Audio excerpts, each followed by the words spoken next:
عزیز دوستو، انسان دنیاوی ہنر جتنے مرضی بھی حاصل کر لے، دولت، عہدہ، تعلقات میں جتنی مرضی بھی وسعت پیدا کر لے، وہ اپنی زندگی کے اطمینان کے لیے، اپنی روح کے قرار کے لیے اور اپنے ذہن کی آسودگی کے لیے ہمیشہ کسی نہ کسی جگہ کی تلاش میں رہتا ہے۔ یہ جو لوگ بہت لمبے چوڑے سفر کرتے ہیں، سیاحت کرتے ہیں، یہ بھی سکون ڈھونڈتے ہیں۔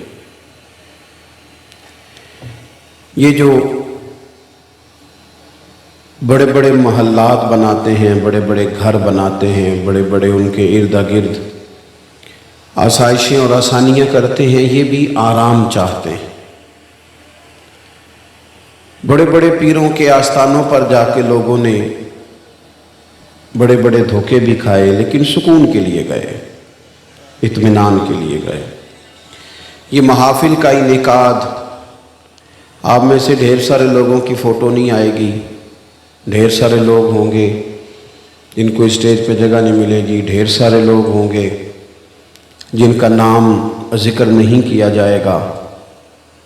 اکثر جو لوگ زیادہ پیچھے بیٹھتے ہیں، محسوس ہوتا ہے کہ زیادہ اخلاص والے۔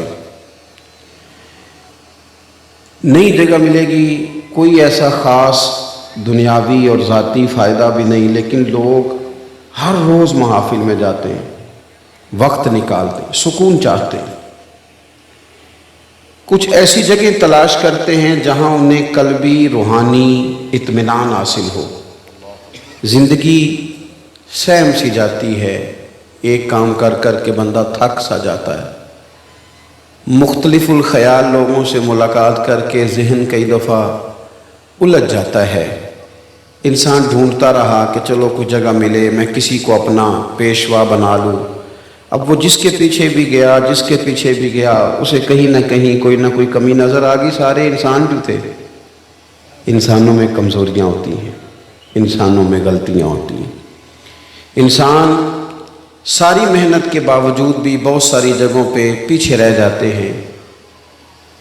کچھ انسان ایسے ہوتے ہیں جو کامل ہوتے ہیں، مکمل ہوتے ہیں۔ ان کا تذکرہ قرآن مجید نے کہا کہ یہ انعام یافتہ لوگ ہیں۔ کون کون؟ ایک تو صالحین، اللہ کے نیک بندے، ایک شہداء جن کے جذبات اتنے زیادہ گہرے ہوئے کہ جان ہی قربان کر دی اللہ کی راہ میں، ایک صدیقین، سچے لوگ، اور پھر جو سب سے بڑا درجہ ہے نا، جن کی زندگیوں میں کوئی کمی نہیں، کوئی کمزوری نہیں، جو معصوم ہیں، ہر خطا سے، ہر عیب سے، ہر نقص سے پاک ہیں۔ وہ کون سا گروہ ہے؟ وہ گروہ انبیاء ہے۔ ہم جب انبیاء کی پیروی کرتے ہیں، رسولوں کے پیچھے چلتے ہیں، ان کی زندگی کو دیکھتے ہیں، وہ جو رشتہ بندے کا اللہ کے ساتھ جوڑتے ہیں، وہ دائمی بھی ہے، وہ مضبوط بھی ہے، وہ قرار والا بھی ہے، وہ سکون والا بھی ہے۔ کسی بھی دنیا کہ انسان کے پیچھے آپ چلیں گے نا، ویسے بھی غیر مشروط اطاعت صرف نبی پاک کی ہے۔ پیر صاحب کی، علامہ صاحب کی، ان کی اطاعت مشروط ہوتی ہے۔ مشروط یعنی اگر شریعت کے دائرے میں حکم دیں گے تو پھر مانا جائے گا، یہ شرط ہے۔ اگر شریعت سے باہر نکلیں گے تو بات زور سے کو نہیں مانی جائے گی، نہیں مانی جائے گی۔ بات کسی بھی شخص کی وہ مانی جائے گی جو دائرہ شریعت کے اندر ہے، جو دائرہ شریعت سے باہر ہے۔ غیر مشروط اطاعت صرف نبی پاک کی ہے۔ حضور کی ہر بات مانی جائے گی، ہر بات مانی جائے گی، ہر بات مانی جائے گی، کیونکہ تیری حیات پاک کا ہر لمحہ پیغمبر لگے۔ آپ حضرات میری بات پر توجہ کریں گے۔ کسی بھی شخص کے پیچھے بندہ چلتا ہے، وہ آہستہ آہستہ کچھ چیزیں وہ کہتا ہے، نہیں یار میں نے تو یہ سوچا تھا، میرا تو یہ خیال تھا، میرا تو یہ گمان تھا۔ کبھی بندہ مایوس ہوتا ہے، کبھی اچھا سوچتا ہے، کبھی بدگمان ہوتا ہے، کبھی کوئی خوبی نظر آ جاتی ہے، کہیں کہیں کمزوریاں بھی نظر آ جاتی ہیں۔ رب نے ہمارا مسئلہ ہی حل کر دیا۔ فرمایا تمہیں تھوڑا تھوڑا کر کے ادھر ادھر جانے کی ضرورت نہیں، میں تمہیں ایک بارگاہ بتاتا ہوں، وہاں جاؤ۔ یہ میں تقریر نہیں کر رہا، جذبات کا اظہار کر رہا ہوں اور تربیتی باتیں کر رہا ہوں، وہ کر رہا ہوں جس کی مجھے ضرورت ہے، آپ کو ضرورت ہے۔ مجھے نعروں والی تقریر بھی آتی ہے، شعر بھی کافی سارے آتے ہیں، سارے کام ہی ہو سکتے ہیں۔ مجھے پتہ ہے مجمع بڑا ہو تو اس کو ڈیل کیسے کیا جاتا ہے، تھوڑی بہت مجھے سمجھ ہے، لیکن بات وہی کرنی ہے جس سے اللہ راضی ہو اور اللہ کے رسول راضی ہو۔ آپ سے نہ داد کی طلب ہے نہ امداد کی طلب ہے، صرف اتنی طلب ہے کہ آپ غور کریں، کچھ تربیت کا معاملہ ہے۔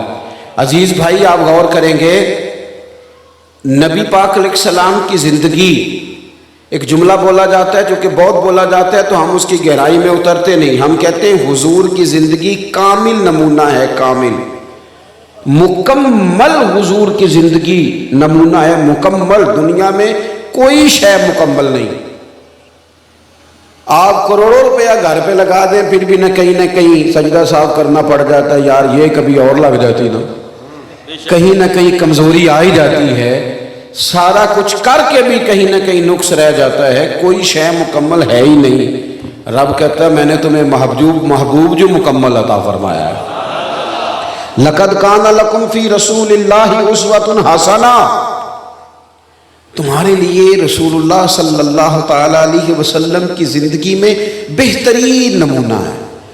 تم میرے محبوب کے رستوں کے مسافر بن جاؤ، تم ان گلیوں سے ہو کے گزرو جہاں سے وہ گزرے، تم محبوب کا چلنا پھرنا، بولنا، بات کرنا، تعلیم دینا، اس پر غور کرو، اس رستے کے مسافر بنو، اس طرح کا نمونہ۔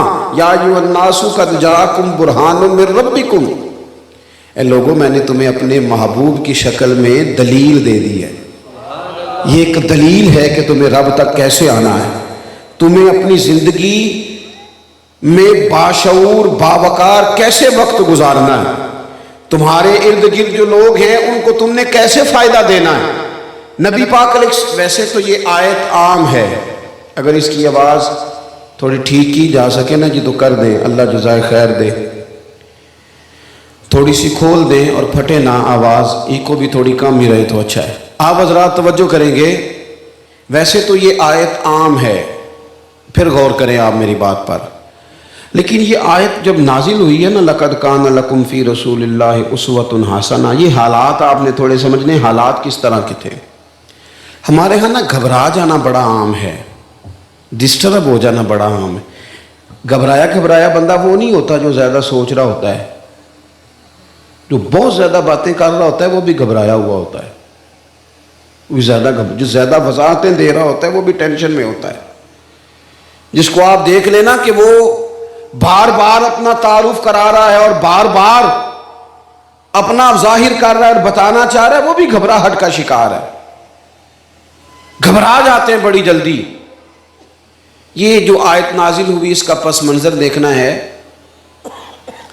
جس میں اللہ نے ہمیں کہا کہ یہ انداز دیکھو میرے محبوب کا، یہ تمہارے لیے کامل نمونہ۔ آیت نازل کب ہوئی؟ یہ غزوہ خندق کے موقع پہ نازل ہوئی۔ جتنے کفار تھے قریش، وہ سب ایک جگہ بیٹھے، سب نے اکٹھے ہو کر مدینہ شریف پہ حملہ کر دیا۔ جب ادھر سے سارے کافر اکٹھے ہو کے آ گئے تو مدینہ شریف میں جن یہودیوں سے مسلمانوں کا معاہدہ تھا ساتھ چلنے کا، وہ معاہدہ توڑ کے الگ ہو گئے۔ منافقین جو بڑے جھوٹے دعوے کرتے تھے وہ بھی الگ ہو گئے۔ معاشی حالات اتنے کمزور تھے کہ صحابہ نے پیڑ پہ پتھر باندھے ہیں، بھوک اتنی ہے، موسم سخت سردی کا، ہر طرف سے حالات، وہ دکھ کئی دفعہ کٹھے نہیں آ جاتے سارے، دکھاں دے گل ٹلیاں بنو، یہ چپ چپیتے ہی آ جاندے نے، سارے کٹھے آ جاتے ہیں، پتہ ہی نہیں چلتا، سارے دکھ سارے غم کٹھے ہی۔ کافر سارے آ گئے، اندر جن سے معاہدہ تھا وہ توڑ گئے، بھوک شدت کی، موسم سختی کا۔ حضور نے صحابہ کو بٹھایا، فرمایا مشورہ دو بھئی مقابلہ کیسے کرنا ہے۔ کرنا مقابلہ ہی ہے، ہم تو اندر بیٹھ کے رونا شروع کر دیتے ہیں، کبھی اس کو دکھ سنا، کبھی اس کو سنا، کبھی وہ کیا کر لے گا بندہ، کوئی آپ کے سامنے آپ کو تسلی دے گا، باہر جا کے کہے گا جب بھی ملو روتا ہی رہتا ہے، یہ تو اس کے تو حالات ٹھیک ہی نہیں ہوتے، کیا ضرورت ہے۔ دکھ اللہ رسول کو بتائے جائیں،